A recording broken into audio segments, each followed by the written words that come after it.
most bonkers person I've ever spoken to. Forget Superman. Forget Iron Man. Our next guest, Chris Leek, an ultra triathlete, wants to become Enduroman, and believe me, that is one ridiculously tough challenge. And I'm delighted to say Chris Leek from Orpington in Kent joins us now on Shot Radio. Good morning, Chris. Good morning. Okay, now before we get to the challenge, do you think of yourself as brave or bonkers or a bit of both? A tad bit of both, if I'm totally honest. If I'm totally honest, I'm just trying to prove that the ordinary man can achieve extraordinary things. Okay, now you're setting off for this extraordinary attempt. I think it's the 2nd of August it all starts. What he's got to do, folks, is if I give you the shopping list, Chris, you can then tell us how you've been preparing for it. It's a 289-mile triathlon. It's got to be done in a time better than the current record, which is to set the record, which he wants to do 73 hours and 39 minutes. And even though it's a triathlon, you're going to be doing it without a wetsuit. Is that right, Chris? Yeah, so to get the ultimate world record, to swim the English Channel, I have to swim, without a wetsuit. So, just in my Speedos and a swimming hat and a pair of goggles. But that's after running 87 miles from London's Marble Arch to Dover. Then you swim the Channel, which is a minimum of 21 miles, and then you hop on a bike for a 181-mile cycle ride from Calais to the Arc de Triomphe in Paris. And you're not meant to be stopping en route. I mean, how have you prepared for this, Chris? You can hear the respect, but the incredulity in my voice. What's your training program been? Well, I'm not a professional athlete. I'm trying to... It's bonkers. Seriously, bonkers. No, you're not a pro athlete, so how have you got ready for this? I'm trying to prove that the ordinary man can achieve extraordinary things. So I still got my full-time job. Yep. I have a wife and a dog that obviously I spend a lot of time with, and also my friends. And unfortunately, I am doing this because my father does have Parkinson's and Lewy body dementia. So I also support my full-time mother, my mother who's the full-time carer. Sure. During the week. So I literally fit training around when I have spare time. And how extreme has that training got? I mean, we're counting down with a vengeance now. I don't want to put the mockers on you or the wind up you, but we're about a fortnight away. How are you feeling mentally? I've done the hard miles now. All the hard training's been done. So I'm starting to taper down now, making sure my nutrition is as best as it can be, because I do have a very sweet tooth. Saturdays and Sundays is when I do the majority of my training. I can do anything between 7 and 10 hours on a Saturday, and anywhere between 6 and 8 hours on a Sunday. I get a massage every Monday night, and then I try and cycle to and from work during the week just to keep the body ticking over. Well, I should say you've already done, I think about 10 years ago, you did the Ironman challenge, and that's a kind of ultimate test, I thought, of ultra-endurance athletes. That's a 2.5-mile swim, 112-mile bike ride, and a 26-mile run. Now, you did that, but again, folks, he is going to run 87 miles, swim the Channel, and then cycle 181 miles. How was your fitness when you started preparing for this, Chris? When I decided to sign up for this challenge, my fitness is in really bad position. So I do really struggle with the fact that I've got this mental and physical disease. So I've struggled over the last couple of years to really come to terms with it. He's had Parkinson's for 16 years, but obviously with life pressures, etc., things do get on top of you. I let my fitness go.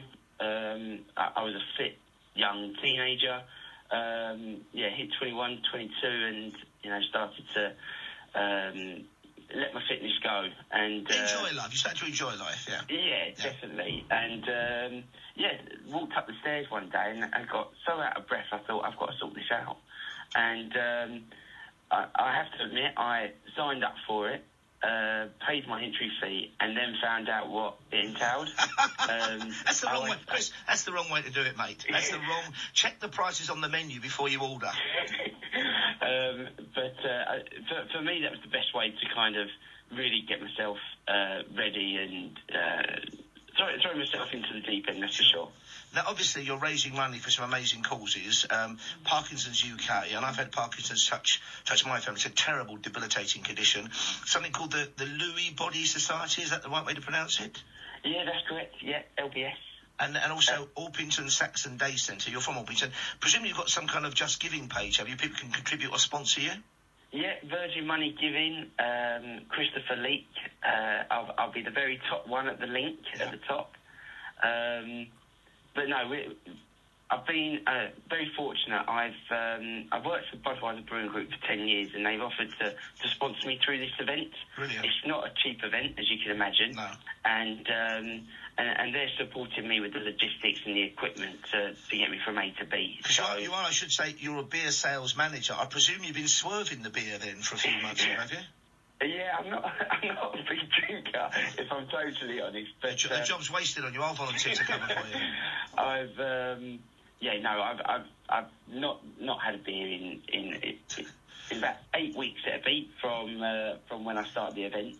Like I say, I do have a sweet tooth, and I've had to try and put on over half a stone in 3 weeks. So, you know, when you're losing over 4.5 to 6,500 calories per session, it's quite hard to refuel and replace the calories that you're losing. Well, that's the thing. I mean, I wanted to go back to swimming the channel because I know for a fact, I've never done it, but I've got a couple of mates who swam the channel, and you need to have that bulk. You need to have that to swim the channel. It's almost like you need cushioning. How have you prepared for the channel swimming, just your Speedos? How are you getting ready for that? I train down at Dover Harbour. There's a great bunch of guys down there, the Dover Channel Training Group. It has become more popular to try and swim the English Channel. Really? And there's around 80 people that are successful per year. Yeah. And a lot of people do relays, but it's a great community down there, and we all push each other. So you're swimming in the sea then, without a wetsuit, every weekend, every Saturday? Every Saturday and Sunday, yes. So how long, Chris? How long are you in the water for your training sessions? At the moment, 7 to 6 hours per session. Oh. But it wasn't like that in May. I can assure you, I was certainly out within 30 minutes. The sea temperature's now up to about 16 degrees. Yeah. Which is a lot more comfortable than, say, circa 11, which it was in April. Okay, now, if you do break the record, I mean, even achieving this will be remarkable, whatever time you make. So, you know, the best of luck to you, seriously. And we'll get you to give the kind of contribution details again. But, as I said, the record from, I think, 2012, held by a chap called Mark Bayliss, he did this amazing feat. He's Mr. Enduroman at 73 hours, 39 minutes. How are you feeling about busting that? I know that's not the main priority, but how do you feel about that, Chris? How high is your confidence?